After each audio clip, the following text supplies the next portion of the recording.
نحمده ونصلي ونسلم على رسوله الكريم أما بعد فأعوذ بالله من الشيطان الرجيم بسم الله الرحمن الرحيم صدق الله العلي العظيم رب العالمین ہمیں نور قرآن پاک سے منور فرمائے، آمین۔ 16ویں پارے کا آغاز ہے۔ یہ سورہ کہف کا 10واں رکوع ہے اور 16ویں پارے کا پہلا رکوع۔ گزشتہ واقعے میں ہم نے یہ سماعت کیا کہ حضرت موسیٰ علیہ نبینا علیہ الصلوۃ والسلام کو جب یہ بتایا گیا کہ ایک اللہ کے نبی ہیں حضرت خضر علیہ الصلوۃ والسلام، جنہیں اللہ تعالیٰ نے وہ خاص علم عطا فرمایا ہے جو باطن سے تعلق رکھتا ہے اور وہ کام کی حکمتوں کو جانتا ہے۔ حضرت موسیٰ علیہ نبینا علیہ الصلوۃ والسلام بھی اللہ کے نبی ہیں اور اللہ کی عطا سے بے شمار علم کے خزانے آپ رکھتے ہیں، مگر اللہ کے نیک بندوں کو علم حاصل کرنے کی جستجو اور علم حاصل کرنے کا جو شوق ہوتا ہے وہ حضرت موسیٰ علیہ الصلوۃ والسلام کے واقعے سے ظاہر ہوتا ہے۔ آپ کو جب یہ معلوم ہوا تو آپ نے اللہ کی بارگاہ میں یہ دعا کی کہ میں ان سے ملاقات کر کے ان سے برکتیں حاصل کرنا چاہتا ہوں۔ آپ سے فرمایا گیا کہ آپ ساحل پر چلتے رہیں، ایک ایسا مقام آئے گا کہ جہاں پر دو سمندر ملتے ہیں، یعنی میٹھا پانی اور نمکین پانی دونوں آپس میں ٹکراتے ہیں، اور اللہ تعالیٰ کی قدرت سے بیچ میں ایک آڑ ہے جو نمکین اور میٹھے کو آپس میں مکس نہیں ہونے دیتی۔ اس مقام پر جب آپ پہنچیں گے تو آپ یہ دیکھیں گے کہ ہمارا وہ بندہ جسے حضرت خضر کہتے ہیں وہ وہاں پر موجود ہیں، آپ کو ان سے ملاقات کا شرف حاصل ہوگا۔ حضرت موسیٰ علیہ الصلوۃ والسلام بھی اللہ کے نبی ہیں، حضرت خضر علیہ الصلوۃ والسلام بھی اللہ کے نبی ہیں، لیکن موسیٰ علیہ الصلوۃ والسلام حضرت خضر علیہ الصلوۃ والسلام کی زیارت کے لیے اور آپ کا دیدار کرنے کے لیے آپ نے اتنا بڑا سفر اختیار کیا۔ اس کے تحت علماء بیان فرماتے ہیں کہ اللہ کے نیک بندوں کا صدیوں سے یہ معمول ہے۔ اگر آپ خواجہ غریب نواز علیہ رحمہ کی زندگی کو دیکھیں، داتا گنج بخش علیہ رحمہ کی زندگی کو دیکھیں اور دیگر بزرگان دین کی سیرت کا مطالعہ کریں تو ان کا یہ معمول تھا کہ اگر انہیں معلوم چل جائے کہ فلاں مقام پر اللہ کا نیک بندہ ہے تو وہ اس کی زیارت کرنے کے لیے اور اس کا دیدار کرنے کے لیے میلوں کا سفر کرتے تاکہ ان کی زیارت کریں، ان کی دعائیں لیں اور ان سے برکتیں حاصل کریں۔ اسی طرح جو دنیا میں موجود ہے اس کے قرب میں جانا یہ بھی باعث سعادت ہے، اور جو اس دنیا سے پردہ فرما گئے ان کے مزارات کا بھی سفر کر کے جانا اور ان کے مزارات پر ہونے والی رحمتوں کی بارشوں میں سے حصہ حاصل کرنا، یہ بھی بزرگان دین کا طریقہ ہے۔ یہ تو دنیا مانتی ہے، یہ تو تاریخ بھی مانتی ہے کہ حضرت خواجہ غریب نواز رحمۃ اللہ تعالی علیہ نے بڑا لمبا سفر اختیار کر کے داتا گنج بخش علیہ رحمہ کے مزار اقدس کے سامنے آپ نے 40 دن گزارے، جہاں پر آپ نے اللہ کی عبادت کی ہے، مگر داتا گنج بخش علیہ رحمہ کے مزار کے قرب میں جا کر جب آپ نے عبادت کی اور آپ کے سامنے اللہ کے کرم سے جب راز کے پردے کھلے تو آپ نے یہ شعر کہا جس کے اندر آپ نے یہ کہہ دیا کہ داتا گنج بخش علیہ رحمہ کا فیض آج بھی جاری و ساری ہے۔ تو بات یہ ہے کہ حضرت موسیٰ علیہ الصلوۃ والسلام کا یہ سفر جو ہے، یہ سفر ہمیں یہ درس دیتا ہے کہ اللہ والے جہاں بھی ہوں، چاہے وہ قبر انور میں ہوں یا دنیا میں چلتے پھرتے ہوں، دونوں صورتوں میں ہمیں ان کے قرب میں جا کر برکتیں حاصل کرنی چاہیے۔ وہ تو نبی ہیں، ایک نبی دوسرے نبی کی زیارت کے لیے جاتے ہیں، ہم تو ایک ادنا امتی ہیں، انتہائی گناہگار ہیں، سیاہکار ہیں۔ ان اللہ کے نیک بندوں کی قرب کی برکت سے اللہ تعالی ہماری پریشانیوں کو اور ہمارے دل کے زنگ کو اللہ تعالی دور فرما دے گا۔ پھر اس واقعے میں ایک بات یہ بھی ہے کہ جب حضرت خضر علیہ الصلوۃ والسلام کے پاس موسیٰ علیہ السلام گئے تو خضر علیہ الصلوۃ والسلام نے فرمایا کہ آپ صبر نہ کر سکیں گے۔ اس کی وجہ یہ تھی کہ موسیٰ علیہ الصلوۃ والسلام شریعت کے خلاف اگر کوئی کام دیکھیں گے تو ایک مومن کی شان ہے تو نبی کی شان تو بہت بلند و بالا ہے کہ شریعت کے خلاف اگر کوئی کام دیکھے تو برداشت نہ کرے۔ موسیٰ علیہ الصلوۃ والسلام نے کہا انشاءاللہ اگر اللہ نے چاہا تو میں ضبط کر لوں گا، مگر جب بھی آپ نے کوئی معاملہ دیکھا جس کا ظاہر شریعت کے خلاف ہے تو فوراً آپ نے یہ سوال کیا کہ اس کی حکمت کیا ہے۔ اس واقعے کے نتیجے میں ہم یہ دیکھتے ہیں کہ حضرت خضر علیہ الصلوۃ والسلام بعض ایسے معاملات کرتے ہیں، مثلا آپ کشتی میں سوار ہوتے ہیں، کشتی والے حضرت خضر علیہ الصلوۃ والسلام کو پہچان لیتے ہیں، ان سے کرایہ بھی نہیں لے رہے، آپ کی عزت بھی کر رہے ہیں، لیکن آپ یہ دیکھتے ہیں کہ کشتی والوں کی نظر آپ کی طرف نہیں ہے، تو آپ کشتی کا ایک تختہ اکھاڑ کر دریا میں پھینک دیتے ہیں۔ اب کشتی میں عیب ہو گیا، گو کہ پانی اندر نہیں آ رہا کیونکہ سب سے اوپر کا تختہ آپ نے اکھیڑا ہے، مگر کشتی تو عیبی ہو گئی۔ تو حضرت موسیٰ علیہ الصلوۃ والسلام نے یہ سوال کیا کہ جب ان کشتی والوں نے آپ پر اتنا احسان کیا ہے کہ ہم سے کرایہ بھی نہیں لیا، آپ کی اس قدر عزت کر رہے ہیں، تو آپ نے اس کشتی میں عیب کیوں کر دیا؟ تو آپ نے فرمایا کہ میں نے تو کہا تھا کہ آپ ضبط نہ کر سکیں گے۔ تو آپ نے کہا کہ اب میں کوشش کروں گا کہ اب میں آپ سے سوال نہ کروں۔ پھر آپ آگے چلے تو آگے کا جو منظر تھا تو وہ تو بہت ہی عجیب و غریب تھا کہ کشتی سے اتر کے جس بستی میں گئے وہاں بچے کھیل رہے تھے، اس میں جو سب سے خوبصورت بچہ تھا جو ابھی بالغ نہیں ہوا تھا، حضرت خضر علیہ الصلوۃ والسلام نے اسے اپنے پاس بلایا اور پھر اسے آپ نے لٹا کر ذبح کر دیا۔ تو یہ منظر دیکھ کر تو حضرت موسیٰ علیہ الصلوۃ والسلام برداشت نہ کر سکے اور آپ نے کہا کہ یہ بے گناہ بچے کو آپ نے کیوں قتل کیا، اس میں کیا حکمت ہے، اس کی کیا وجہ ہے؟ تو حضرت خضر علیہ الصلوۃ والسلام نے جو کچھ فرمایا، قرآن مجید فرقان حمید ارشاد فرماتا ہے، قال الم اقل لك انك لن تستطيع معي صبرا۔ حضرت خضر علیہ الصلوۃ والسلام نے فرمایا میں نے تو کہا تھا بے شک آپ میرے ساتھ صبر نہ کر سکیں گے۔ قال حضرت موسیٰ علیہ السلام نے ارشاد فرمایا ان سألتك عن شيء بعدها، اگر میں آپ سے اب کوئی سوال کروں اس کے بعد، فلا تصاحبنی، تو آپ مجھے اپنا ساتھی نہ رکھیے گا، ہمارا اور آپ کا سفر ختم ہو جائے گا۔ قد بلغت من لدنی عذرا، بے شک اس وقت میری طرف سے آپ عذر کو پہنچ گئے،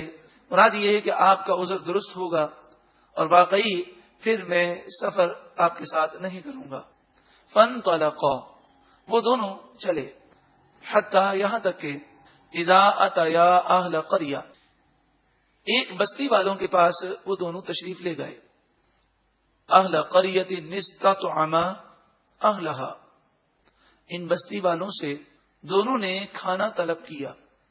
کیونکہ اس زمانے میں ہوٹل، مسافر خانے اس طرح کی چیزیں نہیں ہوتی تھی۔ سفر کے دوران جب مسافر ہوتے کسی بستی میں جاتے تو وہ کہتے کہ ہم مسافر ہیں، تو لوگ ان کی تواضع کرتے۔ نبی اکرم صلی اللہ علیہ وآلہ وسلم نے اس بستی کو انتہائی برا قرار دیا کہ جو مستحق اور بھوکے مسافروں کو کھانا پیش نہ کرے۔ اب ہمارے یہاں تو ڈاکہ زنی اور چوریاں اور نہ جانے کیا کچھ ہوتا ہے، اس لیے اب لوگوں کو اعتبار اور بھروسہ نہ رہا، لیکن اس زمانے میں ایسی کوئی کیفیت نہ تھی۔ بستی والوں نے فَأَبَوْا، پس بستی والوں نے انکار کر دیا، أَن يُضَيِّفُوهُمَا، ان دونوں کو مہمان بنانے سے انہوں نے انکار کر دیا۔ اب شدید بھوک لگی ہے اور وہ کھانا دینے کو تیار نہیں ہے۔ فَوَجَدَ فِيهَا جِدَارًا، تو ان دونوں نے اس بستی میں جدارن، دیوار کو دیکھا، یرید ان ينقض، جو گرنے کے قریب ہے، یعنی دیوار میں دراریں پڑ جاتی ہیں اور اس قدر بوسیدہ ہو چکی ہے کہ یہ کبھی نہ کبھی ان قریب گر جائے گی۔ فاقامہ، پس حضرت خضر علیہ السلام نے اسے سیدھا کر دیا۔ آپ نے اس میں اعظم پڑھ کر اپنا دست مبارک جب دیوار پہ لگایا تو دیوار کی ساری کمزوری دور ہو گئی اور وہ مضبوط ہو گئی۔ تو حضرت موسیٰ علیہ السلام نے مشورتاً عرض کیا، ارشاد فرمایا قال لو شئت لاتخذت علیہ اجرا، اگر آپ چاہتے تو اس دیوار کے درست کرنے پر اجرت طلب کر لیتے اور ان گاؤں والوں سے کہتے کہ ہم یہ دیوار صحیح کر دیتے ہیں، ہمیں کھانا پیش کر دو، تو ہمیں یہ بھوک کی صعوبت برداشت نہ کرنی پڑتی۔ قال هذا فراق بینی و بینک، آپ نے فرمایا یہ میرے اور تمہارے درمیان اب جدائی ہے۔ آپ نے پھر سوال کر لیا سأنبئک بتأویل ما لم تستطیع علیہ صبرا، اب میں آپ کو خبر دیتا ہوں ان باتوں کی وجوہات اور حکمتوں کی طرف، تعویل حکمت وجوہات، جس پر آپ ضبط اور صبر نہ کر سکے۔ یعنی وہ کیا حکمتیں تھیں کہ اس کام کا ظاہر تو خلاف لگتا تھا صحیح نہیں لگتا تھا، لیکن باطنی طور پر یہ کام بالکل درست تھا۔ حضرت خضر علیہ الصلوۃ والسلام نے یہ سارے کام اللہ کے حکم سے کیے تھے، کیونکہ آپ نبی تھے اور نبی پر اللہ تعالی کی طرف سے وحی آتی ہے، تو چونکہ یہ سارے کام آپ نے اللہ کے حکم سے کیے تھے، اور اللہ تبارک و تعالی ہر کام کی حکمتوں کو زیادہ جانتا ہے۔ اب آپ ان تمام معاملات کی حکمتیں بیان کرتے ہیں۔ اما السفینۃ، بہرحال کشتی، فکانت لمساکین، یہ کشتی مساکین غریبوں کی تھی، غریب لوگ تھے، یعملون فی البحر، جو سمندر میں محنت مزدوری کیا کرتے تھے، یعنی ان کی بسر اوقات اسی کشتی پر تھی۔ یہ 10 بھائی تھے، ان میں سے 5 بھائی معذور تھے اور 5 بھائی یہ کشتی چلاتے تھے، لیکن انہیں نہیں معلوم تھا کہ جس طرف یہ جا رہے تھے اس ساحل پر ایک بادشاہ کی حکومت ہے۔ وہ بادشاہ ہر اس کشتی پر قبضہ کر لیتا ہے جو بے عیب ہو، جو بالکل درست ہو۔ تو میں نے یہ خیال کیا کہ اگر یہ وہاں نکل گئے اور بادشاہ نے اس کشتی پر قبضہ کر لیا تو یہ پھر بے روزگار ہو جائیں گے، تو بے روزگاری سے بچانے کے لیے میں نے کشتی میں ایک عیب کر دیا، ایک تختہ میں نے اکھیڑ دیا۔ اس تختہ اکھیڑنے سے کوئی بظاہر بہت بڑا نقصان نہ ہوا، لیکن عیب پیدا ہو گیا، اب بادشاہ اس کشتی پر قبضہ نہیں کرے گا۔ فَأَرَدْتُ أَنْ أَعِيبَهَا، میں نے اسے عیبی بنانے کا ارادہ کیا، میں نے چاہا کہ اس کشتی میں عیب کر دوں۔ وَكَانَ وَرَاءَهُمْ مَلِكٌ، کہ ان کے پیچھے ایک بادشاہ تھا، يَأْخُذُ كُلَّ سَفِينَةٍ غَصْبًا، وہ غصب کرتے ہوئے، ظلم کرتے ہوئے ہر کشتی پر قبضہ کر لیتا ہے، ہر کشتی کو پکڑ لیتا ہے۔ تو میں نے انہیں بے روزگاری سے بچانے کے لیے ایسا کام کیا۔ 2 چیزیں قابل غور ہیں۔ ایک بات تو یہ ہے کہ دیکھیں، حضرت خضر علیہ السلام اللہ کے نبی ہیں، تو نبی کے جو معاملات ہیں وہ وحی پر مشتمل ہیں، لیکن ان معاملات کو بنیاد بنا کر کوئی یہ کہے کہ جناب یہ ڈبہ پیر ہیں، یہ بابا جی ہیں، یہ نماز نہیں پڑھتے، تم ان کے ظاہر کو مت دیکھو، ان کے باطن کو دیکھو۔ ان کے ارد گرد عورتیں بیٹھی ہیں، یہ بھنگ پی رہے ہیں اور جناب چرس پی رہے ہیں، 25 انگوٹھیاں چڑھائی ہوئی ہیں، 5 کڑے پہنے ہوئے ہیں، عورتوں سے پاؤں دبا رہے ہیں، یہ عورتوں سے ہاتھ چموا رہے ہیں، یعنی ساری شریعت کی مخالفت ہو رہی ہے۔ اور جب کہا جائے کہ یہ بابا جی صحیح نہیں ہے تو لوگ کہتے ہیں جی بابا جی بڑے پہنچے ہوئے ہیں، تمہیں کیا پتا چلے، تم حضرت خضر اور حضرت موسیٰ علیہ السلام کے واقعے کو یاد کرو۔ تو مفسرین نے بڑا اس کا رد کیا ہے اور فرمایا کہ ایسے جعلی لوگ اسلام کے بھی دشمن ہیں اور شریعت کے بھی دشمن ہیں۔ حضرت خضر علیہ السلام اللہ کے نبی ہیں، نبی کا معاملہ اور ہے۔ دیکھیں، حضرت ابراہیم علیہ السلام نے خواب دیکھا، پھر اپنے بیٹے کے لیے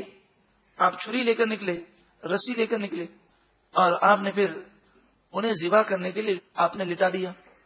حضرت ابراہیم علیہ الصلوۃ والسلام نے چھری پھیر بھی دی، لیکن اللہ تعالیٰ نے کرم کیا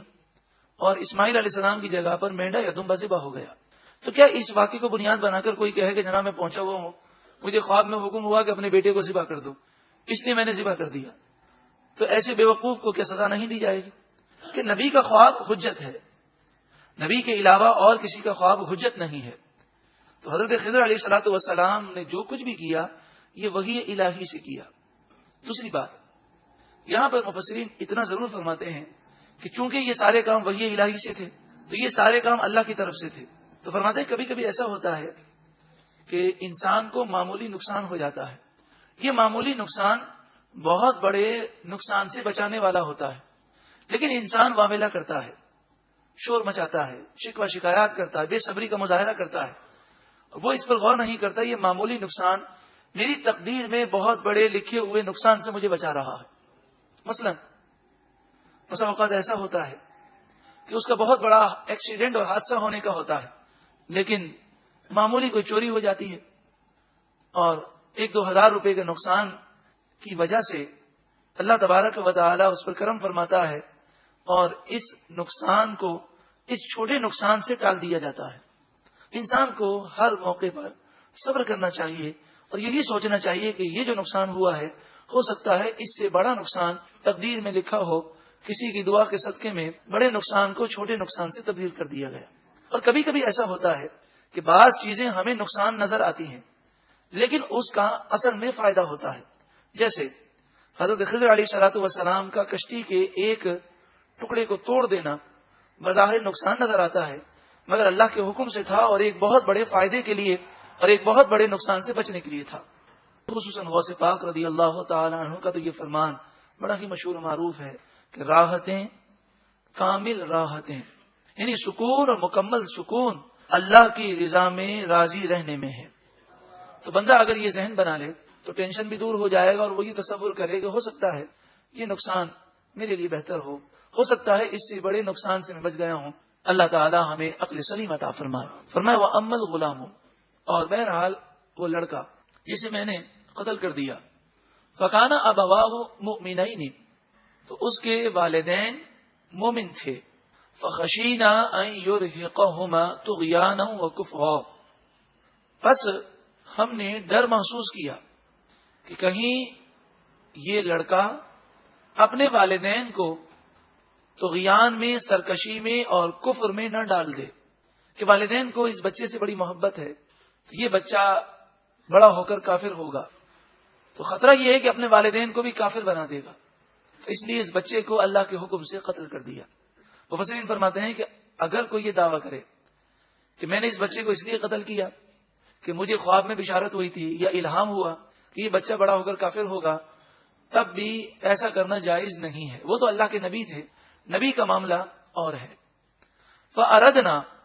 أَن يُبْدِلَهُمَا رَبُّهُمَا خَيْرًا مِّنْهُ زَكَاةً وَأَقْرَبَ رُحْمًا، بس ہم نے ارادہ کیا کہ ان دونوں کو ان کا رب اس سے بہتر عطا فرمائے، زکاتن جو زیادہ ستھرا ہو، وَأَقْرَبَ رُحْمًا اور جو زیادہ اللہ کی رحمت کے قریب ہو. تو اللہ تبارک و تعالی نے ان دونوں مرد اور عورت کو جس کے بچے کو قتل کیا گیا اسے اللہ تعالیٰ نے ایک بیٹی عطا فرمائی انہیں، اور اس لڑکی کا نکاح ایک نبی سے ہوا اور اس لڑکی کے یہاں جو اولاد ہوئی اللہ تعالیٰ نے اسے بھی نبوت عطا فرمائی. یعنی اب یہ والدین جن کے بچے کو قتل کیا گیا انہیں شرف حاصل ہوا کہ وہ ایک نبی کے نانا اور نانی بن گئے. تو اللہ تعالیٰ کی حکمتیں وہی جانتا ہے. وہ امل جدارو، اور بہرحال دیوار، فکان لغلامین یتیمین فی المدینہ، یہ دیوار شہر کے 2 یتیم بچوں کے لیے تھی. وکان تحتہ کنز لہما، اور اس دیوار کے نیچے ان دونوں بچوں کا خزانہ تھا. ان بچوں کا نام مفسرین نے اسرم اور سریم لکھا. وکان ابوہما صالحا،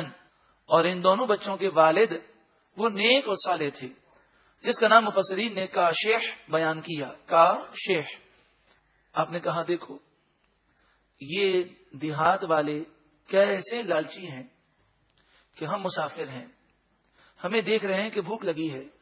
تو وہ ہمیں ایک وقت کا کھانا نہ کھلا سکے، تو بتاؤ یہ دیوار گر جاتی اور یہ خزانہ ظاہر ہو جاتا تو کیا یہ یتیم بچوں کے اس خزانے کو یہ باقی رہنے دیتے؟ فَأَرَادَ رَبُّكَ، بس آپ کے رب نے یہ ارادہ کیا، أَن يَبْلُغَا أَشُدَّهُمَا، کہ یہ دونوں بچے جوانی کو پہنچ جائیں، وَيَسْتَخْرِجَا كَنزَهُمَا، اور جوان ہو کر وہ اپنے خزانے کو نکال لیں. رحمتم من ربک، آپ کے رب کی طرف سے رحمت ہے، جو آپ کا بھی رب ہے میرا بھی رب ہے. وما فعلتہ عن امری، میں نے یہ کام اپنی مرضی سے نہیں کیا. یہ رد ہے ان لوگوں کا کہ جو ان باتوں کو بنیاد بنا کر ڈبہ پیروں اور جعلی پیروں اور ایسے جو بھنگ اور چرس پینے والے ہیں ان کی حمایت کرتے ہیں کہ وہ اللہ کے نبی ہیں. حضرت خضر علیہ السلام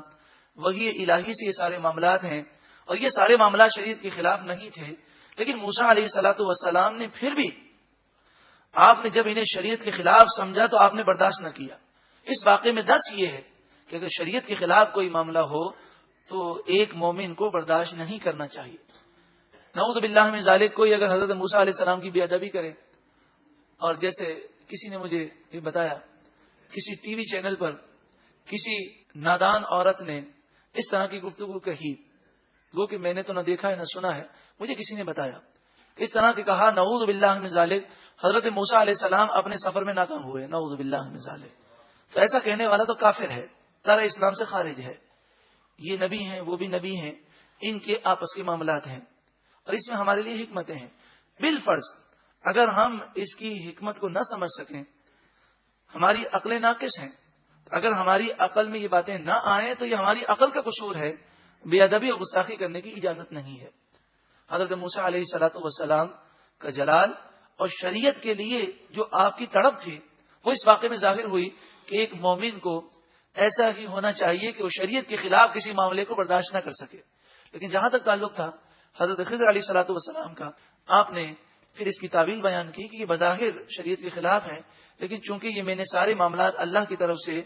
آنے والی وحی کی روشنی میں کیے ہیں تو لہذا اس کی یہ حکمت ہے۔ جب موسیٰ علیہ السلام نے ان حکمتوں کو سنا تو آپ نے ان حکمتوں کو تسلیم کیا اور آپ نے فرمایا واقعی اس میں یہ حکمتیں ہیں۔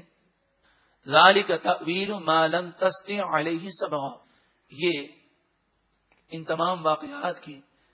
تعویل ہے، اس کی حکمتیں ہیں جس پر آپ ضبط نہ کر سکے، صبر نہ کر سکے۔ حضرت موسیٰ علیہ الصلوۃ والسلام اور حضرت خضر علیہ الصلوۃ والسلام کے اس واقعے میں یہ بات بھی ہے کہ حضرت خضر علیہ الصلوۃ والسلام نے آب حیات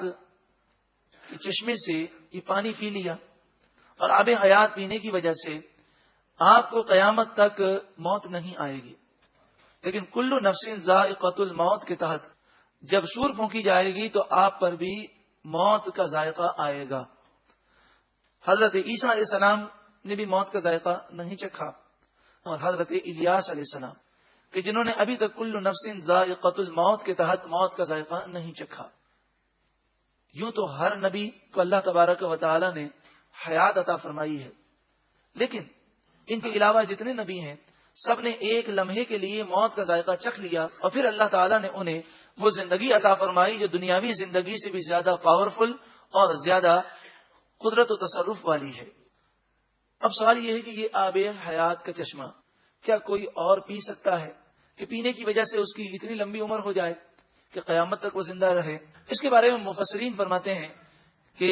اس آب حیات کے چشمے کو جو اللہ نے جاری فرمایا تھا اس کے بارے میں کتابوں میں، آسمانی کتابوں میں یہ لکھا تھا کہ بنی اسرائیل کا صرف ایک ہی شخص پی سکے گا، حضرت یعقوب علیہ السلام کی اولاد میں سے ایک ہی شخصیت اسے پی سکیں گے۔ حضرت ذوالقرنین جن کا ذکر ابھی آ رہا یہ اور حضرت خضر علیہ الصلوۃ والسلام، آپ دونوں نے سفر ایک ساتھ اختیار کیا تھا اسی آب حیات کے چشمے کو پینے کے لیے، لیکن حضرت ذوالقرنین نہ پی سکے اور حضرت خضر علیہ الصلوۃ والسلام کو یہ چشمہ مل گیا، آپ نے پی لیا۔ جب آپ نے پی لیا تو یہ چشمہ ہمیشہ کے لیے بند ہو گیا، اب کوئی قیامت تک اس چشمے کو نہیں پا سکتا، اور یہ نظریہ کہ کوئی چشمے کو پی لے تو قیامت تک اسے موت نہ آئے، یہ نظریہ مفسرین فرماتے ہیں درست نہیں ہے۔ حضرت خضر علیہ الصلوۃ والسلام اور حضرت ذوالقرنین کا جو آپس میں رشتہ ہے وہ اس طرح ہے کہ حضرت ذوالقرنین حضرت خضر علیہ الصلوۃ والسلام کے چچا کے بیٹے ہیں، یعنی چچا زاد بھائی ہیں۔ حضرت ذوالقرنین کو پوری دنیا کی حکومت عطا کی گئی۔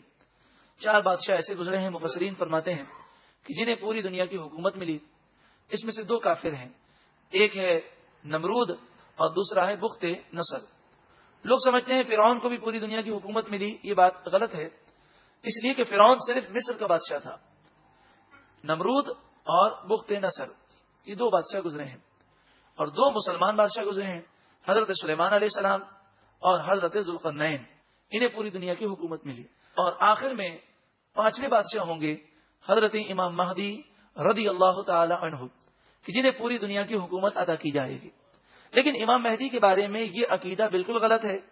کہ وہ پیدا ہو چکے ہیں اور غار میں چھپے ہوئے ہیں، یہ امام غائب ہیں۔ اس طرح کے عقائد قرآن و حدیث کے بالکل خلاف ہیں۔